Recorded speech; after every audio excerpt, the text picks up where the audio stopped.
The wealthy man mocked the young black child. "I'll pay you $1 million if you can heal me." She placed her hand on him and the unthinkable occurred. "What an adorable children's game of playing hospital," Richard Thornton scoffed, fixing his dark glasses while observing from his luxury Rolls-Royce. "I doubt you even recognize what an actual stethoscope looks like." The recreational area was bustling that bright Saturday, with local children engaged in a pretend medical game using twigs for tools and foliage for medicine. Richard had only paused because his chauffeur was addressing a vehicle malfunction.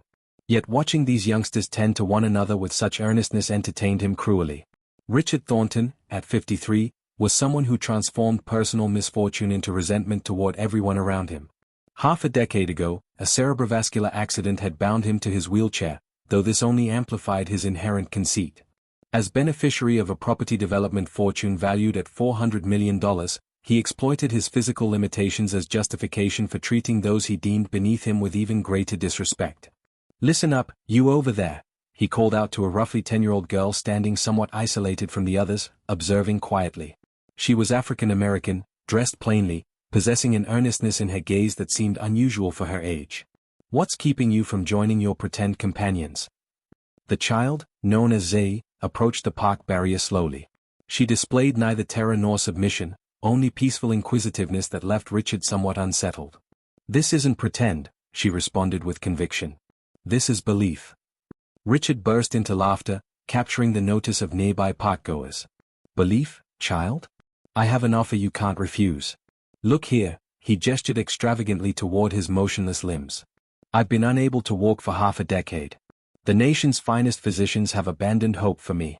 If you truly trust in this miraculous healing foolishness, I'll pay you $1 million to restore my ability to walk." Several bystanders started clustering around, some discreetly capturing the moment on their mobile devices. Richard thrived on being the focal point, particularly when he could publicly embarrass someone. $1 million, he emphasized, retrieving his billfold and displaying numerous $100 bills. "Currency right here before witnesses. What's your response, young miracle worker?" Z examined his expression for an extended moment, as though deciphering something hidden in his features. Then, surprising everyone, she grinned, not with childish innocence or fear, but with something profound and perceptive. "Prepare the payment," she stated matter-of-factly. The onlookers whispered among themselves, some chuckling nervously. Richard experienced an odd sensation of discomfort, though he quickly dismissed it. This was merely a child having a tantrum. "Very well," he declared, applauding. "Let's begin this performance. Allow everyone to witness how your belief functions." Z moved toward the wheelchair without rushing. She positioned a tiny hand on his right knee and shut her eyes. For several moments, nothing occurred except the anxious quiet of the watching group. Then Richard experienced something absent for 5 lengthy years, a gentle, barely noticeable tingling coursing through his limb. His eyes grew wide, but before he could completely comprehend what was occurring, Z opened her eyes and withdrew. "Is that all?" Richard inquired, forcing laughter. "That was your grand miracle." However, as he spoke, the sensation grew stronger, and for the first time since his accident, Richard Thornton felt his toes shift within his expensive Italian footwear. The mocking look on his face gradually disappeared, replaced by something between terror and complete incredulity. Because if this child had genuinely accomplished the impossible, it signified that his entire belief system was about to collapse. And judging by the resolute expression in Z's eyes, that was precisely her intention. If you're appreciating this tale of change and wonder, remember to follow the channel to discover how a simple action from a child would trigger revelations that would transform lives permanently. 3 hours afterward, Richard Thornton was confined in his luxury apartment, moving unsteadily across the space with uncertain, clumsy movements. His limbs shook like those of an infant learning mobility, yet they functioned. For the first time in 5 years, he was upright. "This cannot be happening," he whispered to himself, gripping furniture for stability. Psychological effect. Rush of hormones. Some postponed neurological response to treatment. He had sent away his driver and traveled home in complete silence, refusing to acknowledge what had truly transpired at the park. But now, alone with his miraculously working legs, he could no longer reject the truth. The communication system chimed. "Mr. Thornton, this is Dr. Harrison. You requested my immediate presence." Dr. Michael Harrison had served as Richard's personal neurological specialist for 3 years, among the nation's foremost authorities on spinal injuries. Upon arriving at the residence and witnessing his patient approaching the entrance on foot, he nearly released his medical equipment. "Richard, this is remarkable. How is this possible?" "A child made contact with me," Richard stated flatly, as though discussing weather conditions. "A black girl at the park. She touched my leg and now I have mobility. Explain this through your medical knowledge." Dr. Harrison conducted every available examination. Responses, sensation, muscular power, magnetic imaging. Everything indicated a neurologically impossible recovery for Richard's type of injury. "In 4 decades of practice, I've witnessed nothing comparable," the physician confessed, storing his instruments. "Your spinal column sustained severe damage. This simply doesn't occur." After the doctor departed, Richard positioned himself before his bathroom mirror and gazed at his reflection for several minutes. What he felt wasn't appreciation, it was profound unease. His worldview, constructed on unwavering logic and intellectual dominance, had been demolished by a 10-year-old child. "Who is this girl?" he questioned the vacant room. The following morning, Richard returned to the park, this time walking independently. He wore dark glasses and a hat, attempting to remain inconspicuous. He observed from afar until he spotted Zoe arriving, walking alone along the pathway leading to the playground. She wore the identical simple dress from the previous day, worn sneakers, and carried a patched school bag. She settled on the same bench where she had watched the day before, extracting a worn book from her backpack, Astronomy for Beginners. Richard approached her cautiously. "So you actually accomplished it, didn't you?" Zoe glanced up from her reading, showing no astonishment. "Did you come to compensate me?" "I came seeking explanations." He seated himself beside her on the bench, something he would never have considered previously, sitting next to an impoverished child in a public space. "How did you manage that?" "You wouldn't accept it if I explained." "Challenge me to be amazed." Zuni closed her book and met his gaze directly. "Some individuals possess illumination, others possess shadow. You possess both, which enabled the healing." Richard laughed with bitterness. "Illumination and shadow? What sort of mystical nonsense is that?" "I'm a businessman, child. I work with concrete realities." "Fine," she responded, reopening her book. "Then consider a concrete reality. You have mobility. Does this alter how you interact with people?" The inquiry struck him like a blow. "Why should I change? I remain the same individual." "Precisely," she answered simply. And something in her delivery made Richard feel vulnerable and uncomfortable. He dedicated the following days to obsessively researching everything about Zoe. He employed a private investigator who revealed disturbing information. Zoe Washington, 10 years old, resided with her grandmother in a deteriorating housing complex in the outskirts. Her father had perished in an industrial accident 2 years prior, and her mother worked 3 positions to sustain the family. But what stunned Richard most was learning the address, Riverside Gardens Housing Complex, a name he recognized very well. 5 years earlier, the Thornton Development Corporation had purchased the land where a community of modest but respectable homes, inhabited primarily by working-class black families, had existed. The project was among the company's most profitable urban renewal ventures, displacing low-income residents and constructing luxury apartments. Zoe's family had been among those forced out. "Mr. Thornton," his private investigator reported by telephone, "there's additional information you should know. The girl's father died in an accident at one of your residential constructions. James Washington, an electrician, died when a support beam fell at the Thornton Towers construction location." Richard ended the call and stood in his office center, processing the information. The girl who had healed him was the daughter of a man who died constructing one of his developments, a family he had displaced to increase his earnings. And she was aware of it. From the look in her eyes that day at the park, she knew exactly his identity. That evening, Richard couldn't rest. He paced through his apartment, something that still amazed him, attempting to comprehend why Zoe had assisted him. Why would a child with every justification to despise him choose to heal him instead? The answer arrived as a disturbing recollection. When she touched his leg at the park, for a brief instant, he had experienced something beyond the physical sensation. He had felt her anguish, the pain of losing her father, of witnessing her family evicted, of maturing in a world that regarded her as invisible. And despite carrying that suffering, she had chosen healing over harm. For the first time in years, Richard Thornton found himself confronting a moral reflection that showed not the successful individual he believed himself to be, but the heartless void he had become. And the irony was crushing. the only person who had ever demonstrated genuine compassion toward him was the one he had harmed most. But what that remarkable girl didn't realize was that Richard Thornton had never learned to handle emotional obligations. And a debt of this scale would demand a form of repayment that would transform both their lives permanently.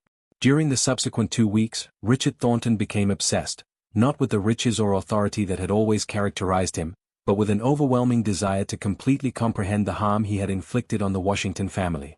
He discreetly employed a team of investigators, not to monitor Zay this time, but to document every consequence of his business choices over the past decade. The reports arrived daily, each more devastating than the previous.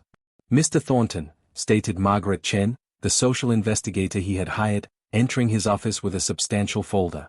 "We've finished the assessment of families displaced by the Riverside Gardens project. There are 342 families, 1,087 people directly impacted." Richard examined the documents, seeing for the first time actual faces where previously there had only been numbers on spreadsheets. Children forced to transfer schools, elderly individuals losing homes they had occupied for decades, small family enterprises destroyed overnight. And regarding Mr. James Washington's workplace accident, Margaret hesitated. It was more severe than the official report suggested. There were 4 documented safety infractions at the construction site that week. The subcontractor responsible for the work had been selected because it cost 40% less than competitors, despite having a questionable safety record. Continue. James Washington had reported structural issues 3 days before the accident. The report was archived without investigation. He died attempting to repair a problem that could have been prevented if someone had heeded his warnings. Richard closed his eyes. "Where is that report currently?" "Filed in the construction company's records." "But sir, there's something else you need to understand. After Mr. Washington's death, his wife attempted to sue the company. The attorney she managed to hire was convinced to abandon the case." "Convinced how?" Margaret slid a recording across the table. "Your legal department offered the lawyer a profitable contract with Thornton Corporation, contingent on his dropping the Washington case. He accepted." The voice on the recording was unmistakably that of David Harrison, his general counsel for 15 years. Richard listened with increasing horror as the man he trusted coldly negotiated to ensure that a widow and her daughter would never receive justice. "I need copies of all these documents," Richard said, his voice trembling. "And I want to speak with Mrs. Washington." "Sir, she works 3 jobs currently. Cleaning at the city hospital in early morning, cooking at a restaurant during the day, and caring for elderly patients at night. It's difficult to find when she's available." Richard stood up, walking to his 40th floor office window. Below, the city extended like a chessboard where he had always considered himself king. Now he realized he had been nothing more than a pawn in a much larger game, a game where his victories had cost hundreds of families their dignity and future. "Margaret, I need you to arrange a meeting. Not at the office, not anywhere formal, somewhere she'll feel comfortable. And when I say need, I don't mean a business request. I mean a human necessity." 3 days later, Richard found himself sitting in a humble diner in the neighborhood where Z now lived. He had chosen simple clothing, jeans, a cotton shirt, sneakers, trying to appear less intimidating. Even so, he felt completely out of place. When Kesha Washington entered, Richard recognized her immediately. She possessed the same intense eyes as her daughter, but her features bore the burden of someone who had lost far more than she should have. At 32, she appeared 40, chronic exhaustion etched into every line of her face. "You're the man my daughter healed," she began, sitting hesitantly in the chair across from him. "Yes." Richard extended his hand, which she shook briefly. "Mrs. Washington, I know this may sound unusual, but I needed to discuss your husband with you." Kesha's expression hardened immediately. "James has been deceased for 2 years. There's nothing to discuss." "Yes, there is. Because I am responsible for his death." The silence in the diner seemed to deepen. Kesha studied his face for long moments, searching for signs of cruelty or manipulation. She found only raw, painful honesty. "My company reduced safety costs at the construction site where he worked. My lawyers purchased the silence of his legal representative. My finance department calculated that it was cheaper to pay penalties than to invest in proper equipment."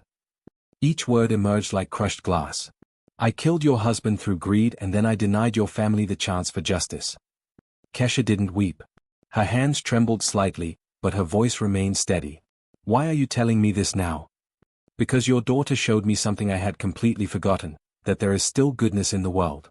And I can't carry that goodness while also bearing the weight of the injustice I caused your family. Richard took an envelope from his pocket. These are copies of all the documents related to James's accident. Ignored safety reports, internal communications about cost reduction, recordings of conversations from the legal department, everything. Kesha opened the envelope with shaking hands, her eyes quickly scanning the papers. This proves criminal negligence. Yes, and there's more. Richard slid a business card across the table. This is the number for Samantha Torres, the finest labor attorney in the state. She doesn't work for me, she works against people like me. She's reviewed the entire case and says you're not only entitled to substantial damages, but that the evidence is sufficient for criminal charges. Why? Kesha asked, her voice breaking for the first time. Why are you doing this? Richard thought of Z, the way she had touched him in the park, the serenity in her eyes when she said, "Prepare the payment." He thought of the miracle she had performed, not just healing his legs, but showing him the path back to the humanity he had lost. Because your daughter taught me that some miracles come disguised as second chances. And I'm not going to waste mine. When Kesha left the diner an hour later, she carried not only the documents that could change her financial life forever, but something more valuable, confirmation that her husband had been a man of integrity who died trying to protect other workers, and that his death would not be meaningless. Richard remained seated, watching her walk away through the window. He knew that conversation was just the beginning. He had a list of 342 families to confront, 15 years of cruel decisions to reverse, and an empire built on others' suffering to rebuild. But for the first time since he regained the use of his legs, he felt truly alive, because he was discovering that genuine healing wasn't about walking again, it was about learning to walk in the right direction. What Richard didn't know yet was that Zae had been observing him from a distance during their entire encounter at the diner, her eyes gleaming with something that resembled pride. The man she had chosen to heal was finally beginning to understand that some miracles require much more than faith. They require the courage to confront one's own darkness and the determination to transform it into light for others. 6 months after the meeting at the diner, the Washington versus Thornton Corporation case exploded in the national media. Samantha Torres had transformed the evidence Richard provided into a devastating lawsuit that exposed not only criminal negligence, but a systematic pattern of corporate corruption. "Mr. Thornton," said David Harrison, entering the office without knocking, "have you completely lost your sanity, providing evidence against your own company? Do you realize what this means?" Richard sat calmly behind his desk, watching the news on television. The headlines were brutal. Real estate empire built on workers' deaths, and leaked documents revealed decades of corruption. "It means I'm finally acting correctly," Richard replied without removing his eyes from the screen. "Acting correctly?" David laughed bitterly. "You've destroyed 15 years of work. The shareholders are in panic, contracts are being cancelled, and the authorities have already issued search warrants." On television, Kesha Washington appeared on the courthouse steps, surrounded by dozens of other families who had been harmed by the Thornton Corporation. Her voice was firm and clear. "My husband died because someone decided that his life was worth less than a few thousand in savings. Today, justice has finally arrived." Richard smiled for the first time in weeks. "David, do you recall the report James Washington submitted 3 days before he died? The one you said was filed away as irrelevant." David's face paled. "How did you?" "I have copies of everything. Every email you sent instructing supervisors to ignore safety violations. Every recording of you negotiating silence. Every document that proves we turned human lives into profit spreadsheets." David leaned against the wall, reality finally hitting him. "You can't do this. I've worked for you for 15 years. I followed your orders. My orders were to maximize profits. Your actions were to choose profit over human lives. And now we both pay the price." The intercom buzzed. "Mr. Thornton, there are federal agents in the lobby. They have a warrant." Richard stood up, adjusting his tie. "Send them up. And David, you'll want to call your lawyer, not the same one you paid to drop the Washington case. By the way, that recording is in the hands of the FBI too." 2 hours later, Richard was sitting in a federal interrogation room, but not as a victim, as a voluntary witness. He had handed over to the authorities a file containing more than 2,000 pages documenting 15 years of illegal practices at his company. "Mr. Thornton," said Federal Agent Sarah Chen, "this evidence is extraordinary. Do you understand that by providing it, you are essentially destroying your own empire?" "Agent Chen, do you have children?" She nodded, confused by the change of subject. Then you understand that some things are more important than money. A 10-year-old girl taught me that.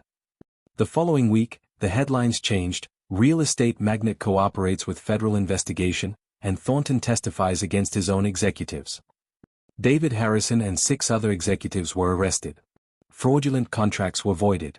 Families who had been illegally evicted received millions in compensation. Richard lost 80% of his fortune in federal fines and restitution. His company was dissolved. His reputation in business circles was destroyed forever. But when Zay found him in the park that afternoon, walking slowly among the trees, she saw something different in his eyes. It wasn't the wounded arrogance of a rich man who had lost money, it was the serenity of someone who had finally found peace. "You kept your promise," she said, sitting down beside him on the same bench where it had all begun. "What promise?" "To come up with the money. You gave back much more than $1 million. You gave dignity back to hundreds of families." Richard looked at his hands, the same hands that had once signed contracts that destroyed lives, now used to rebuild what had been broken. "I still don't understand how you knew I could change." Zay smiled, and for the first time she really looked like a 10-year-old. "Because completely bad people don't feel guilt, and you always did, even when you pretended you didn't."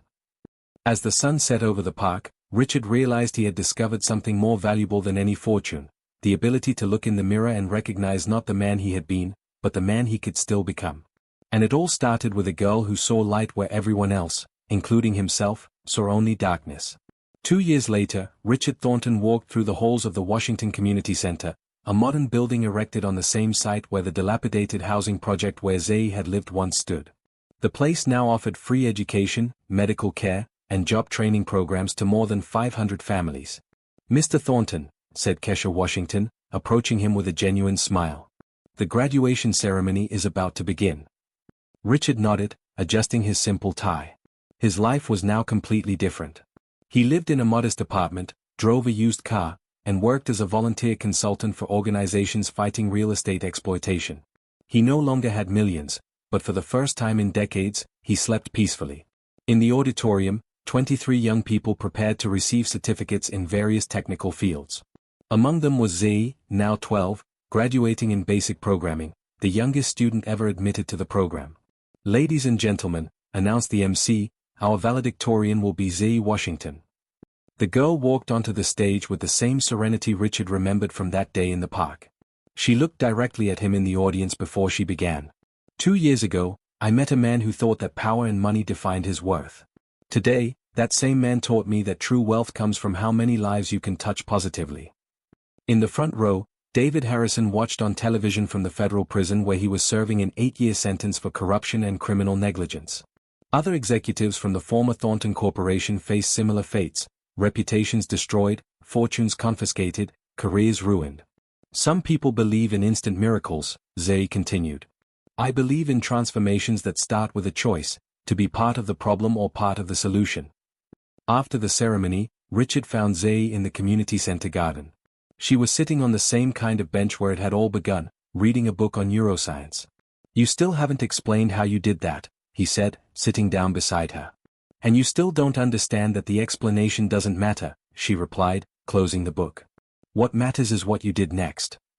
Richard looked around: children playing on safe playgrounds, teenagers studying in well-equipped classrooms, families gaining access to opportunities that had once been the privilege of the wealthy. "You know what's ironic?" he said. "I lost $400 million, but I've never felt richer." Z smiled. "Because you finally learned the difference between having money and having value." That night, Richard received an unexpected phone call. It was a journalist from Forbes wanting to do a story on executives who radically changed their lives. He politely declined. His new journey didn't need the spotlight. As he hung up the phone, Richard looked out the window of his modest apartment. Across the street, the sign for the Washington Community Center glowed softly in the darkness. A 10-year-old girl had destroyed his empire to save his soul, and Richard Thornton finally understood that some miracles don't just heal the body, they heal the consciousness of those who were sick without knowing it. True transformation doesn't happen when we get back something we've lost, but when we discover something we never knew we needed. If this story of redemption and second chances touched your heart, subscribe to the channel for more stories that prove it's never too late to start over the right way.